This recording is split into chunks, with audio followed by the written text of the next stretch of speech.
As the Ukrainian drone army keeps taking out Russian equipment, they can't always strike everything they find and sometimes needs to make a quick decision on what their best target is.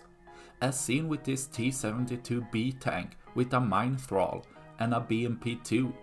While the more valuable target is the tank, due to the payload of the drone, which is a grenade with limited penetration capability, the target which can suffer more reasonable damage is the BMP, making the drone to drop the grenade in front of the BMP to have it detonate underneath, where the BMP has weaker armor. As the grenade detonates just in front of the BMP, the damage is most likely limited, but show the quick and strategic targeting from Ukraine's drone operator, making split-second decision of the best target in what way to target the system, showing the Ukrainian drone operators as some of the best in the world.